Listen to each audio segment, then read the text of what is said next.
ഞങ്ങൾ വൈകുന്നേരം ഒന്ന് പുറത്തിറങ്ങി ഒരു ഡ്രൈ ഫ്രൂട്ട് ഷേക്ക് കുടിച്ചിട്ടുണ്ടായിരുന്നു. ഒന്നും പറയാനില്ല, അടിപൊളി ഷേക്കായിരുന്നു കേട്ടോ. അത് കഴിഞ്ഞിട്ട് ഞങ്ങൾ ഡിന്നർ കഴിക്കാൻ വേണ്ടി പോയി. ഞാൻ ഈ സ്ഥലം ഏതാണെന്ന് പറയാമേ. ഞാൻ അവിടെ ചെന്ന് കുറച്ച് നേരം വെയിറ്റ് ഒക്കെ ചെയ്തപ്പോൾ എനിക്കിഷ്ടമുള്ള എൻ്റെ കോഫി എത്തി. ഈ കോഫി കുടിക്കുമ്പോൾ എനിക്കൊരു പ്രത്യേക എനർജിയാണ്. കോഫി അല്ലെങ്കിൽ ടീ ഏതെങ്കിലും ഒരെണ്ണം എനിക്ക് കുടിക്കണം. അത് കഴിഞ്ഞ് വെയിറ്റ് ചെയ്തപ്പോഴാണ് എൻ്റെ ഫുഡ് എത്തിയത്. ആദ്യം തന്നെ വന്നത് ഗോബി മഞ്ചൂരിയൻ ഡ്രൈ ഫ്രൈ ആണേ. അതുലിൻ്റെ ഫുഡ് ഓൾറെഡി വന്നിട്ടുണ്ടായിരുന്നു. അത് കഴിഞ്ഞ് ഞാൻ ഈ ഡ്രൈ ഫ്രൈ ടേസ്റ്റ് ചെയ്ത് നോക്കി. ശരിക്കും പറഞ്ഞു കഴിഞ്ഞാൽ ഭയങ്കര ടേസ്റ്റ് ആയിരുന്നു. ഞാൻ കഴിച്ചിട്ടുള്ളത് വെച്ചിട്ട് ഏറ്റവും നല്ല ഗോബി മഞ്ചൂരിയൻ. അത് കഴിഞ്ഞപ്പോൾ അതുലിൻ്റെ ഫുഡിലേക്ക് ഞാൻ കൈ കടത്തി. ഇത് മസാല ദോശ ആയിരുന്നു. മസാല ദോശ, സാമ്പാറും ചട്നിയും വേറൊരു ചട്നി ഉണ്ടായിരുന്നു. ശരിക്കും പറഞ്ഞാൽ മസാല ദോശ ഒരു ആവറേജ് ആയിരുന്നു. ഞാൻ ഈ ഇടയ്ക്ക് ശരവണഭവനിൽ പോയി കഴിച്ച മസാല ദോശ വെച്ച് നോക്കുമ്പോൾ എനിക്ക് തോന്നുന്നു അതായിരുന്നു കുറച്ചുകൂടെ നല്ലത് കേട്ടോ. ഇതൊരു ആവറേജ് മസാല ദോശയായിരുന്നു, പക്ഷെ എന്തായാലും ക്രിസ്പിയർ ആയിരുന്നു, കൊള്ളായിരുന്നു.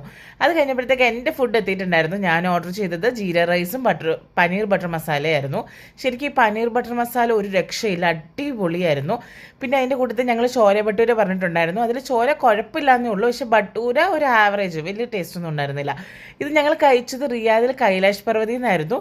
ഫുഡൊക്കെ എനിക്കൊന്ന് പനീർ ബട്ടർ മസാലയും അതുപോലെ ഗോബി മഞ്ചൂരിയനും ഒക്കെ ടോപ്പ് ക്ലാസ് ആയിരുന്നു. അത് കഴിഞ്ഞ് ഞങ്ങൾ വീട്ടിലെത്തിയപ്പോഴത്തേക്ക് എന്നെ എൻ്റെ സർപ്രൈസ് വെയിറ്റ് ചെയ്യുന്നുണ്ടായിരുന്നു.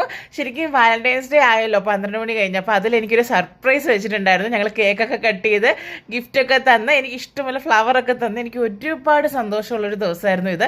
അങ്ങനെ ഞങ്ങൾ ഹാപ്പി ആയിട്ട് ഈ ഡേ എൻഡ് ചെയ്തു, ഞങ്ങളുടെ വാലന്റൈൻസ് ഡേ. അപ്പോൾ അത്രയേ ഉള്ളൂ. Bye bye.